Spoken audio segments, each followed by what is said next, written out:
कल हमने एक अवकल के कुछ फार्मूला देखे थे, अवकल के अनुप्रयोग के। तो हम एक दो क्वेश्चंस की बात करते हैं जो प्रीवियस ईयर क्वेश्चन में आए के पेपर में आए हुए हैं। ये फर्स्ट क्विट 2016 में आया हुआ क्वेश्चन है। इसमें हमें अभिलंब की लंबाई ज्ञात करनी है और हम जानते हैं अभिलंब की लंबाई कैसे ज्ञात कर सकते हैं ना। इसके लिए ये वाला फार्मूला जो नोटबुक में बता रखा है उस पेपर पे लिखा हुआ है, ये फार्मूला है अभिलंब का। तो हम सबसे पहले हम dy/dx निकालेंगे। तो इसमें थीटा के सापेक्ष है, तो dy/थीटा अपॉन dx/d थीटा करके हम ये वैल्यू निकालेंगे। हमें यहाँ पे बिंदु दे रखा है थीटा π/2, तो थीटा की π/2 वैल्यू रख के हम मान निकालेंगे। तो dy/dx आ गया 1। अभी जो हमें अभिलंब की लंबाई है इसमें हमें dy/dx का वैल्यू रखना है उससे, और हमें y की वैल्यू रखना है जो हमें a आई है यहाँ से। ठीक है, तो ये हमारा आंसर हो गया।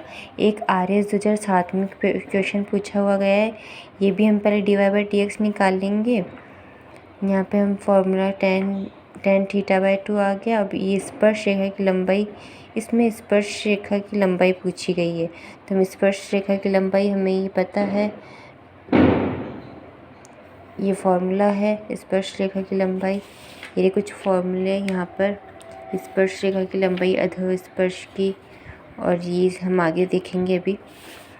तो इसमें हम dy/dx और y की वैल्यू पुट करके हमारा आंसर आ जाएगा। हम देखेंगे नया टॉपिक है एकदिष्ट फलन। तो इसमें एकदिष्ट फलन वो होता है जो निरंतरता से या तो बढ़ता रहे या घटता रहे, मतलब ऐसे स्लो ना हो। ठीक है, स्लोप ना बने ऐसे वैसे एकदम कर्व टाइप हो, या तो ऊपर चढ़ता हुआ या नीचे उतरता हुआ। जैसे e की पावर x है, तो इसका एकदिष्ट फलन होगा, ये एकदिष्ट फलन है। साइन की कभी घट रहा है कभी बढ़ रहा है, तो ये एकदिष्ट फलन नहीं है। और मोड x होता है, मोड में प्लस वाली वैल्यू भी होती है माइनस वाली भी होती है, तो ये एकदिष्ट नहीं है क्योंकि केवल एक ही वे में जाना चाहिए। इसमें हम देखें तो इसके दो है, वर्धमान और ह्रासमान, इंक्रीजिंग और डिक्रीजिंग पॉइंट। ठीक है, इंक्रीजिंग ग्राफ ऊपर की ओर बढ़ता चला जाता है और डिक्रीजिंग में ग्राफ नीचे की ओर बढ़ता चला जाता है। अब इंक्रीजिंग में एकदिष्ट वर्धमान पूछ लेता है, या केवल अगर क्वेश्चन में वर्धमान बोले तो भी हमें एकदिष्ट वर्धमान निकालना है, एकदिष्ट वर्धमान बोले तो भी हमें ये निकालना है। और निरंतर वर्धमान, और इसमें ह्रासमान में एकदिष्ट ह्रासमान बोले चाहे ह्रासमान बोले, और ये निरंतर ह्रासमान। अब इन दोनों की कंडीशन देख लेते हैं। ये एकदिष्ट वर्धमान है जो ऊपर जाएगा, और ये निरंतर मतलब बिना रुके एकदम सतत तरीके से निरंतरता से जाना है, तो ये इसकी ये टर्म होगी और इसकी ये टर्म होगी। इसमें ग्रेटर एंड इक्वल देन आएगा, इसमें ओनली फॉर ग्रेटर देन आएगा। तो हमारे ये कुछ फॉर्मूले।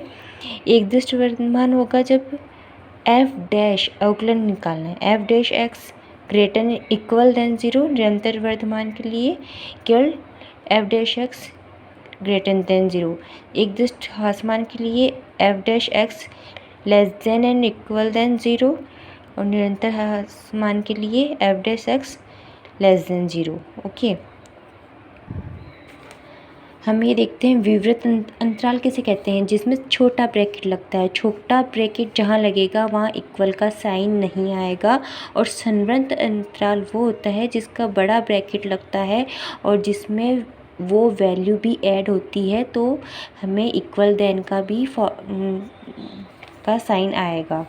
तो हम इसको सॉल्व करने के लिए, जैसे हमें कोई समीकरण दे रखी होती है तो उसको पहले x² के गुणांक को धनात्मक बनाते हैं, देन हम x के मानों निकालते गुणनखंड करके, और फिर दाईं तरफ से हम जो वैल्यू आएगी x की 1 2 3 4 जो भी है XYZ, तो हम पहले plus minus plus minus plus minus करते पहले दाईं ओर से चलेंगे, उन चिन्ह अंकित करके फिर हम जब एस समीकरण को सॉल्व करेंगे तो ग्रेटर देन इक्वल देन 0 तो धनात्मक मान लेंगे। उस जो समीकरण पे हम 1 प्लस माइनस के तो प्लस वाले लेंगे।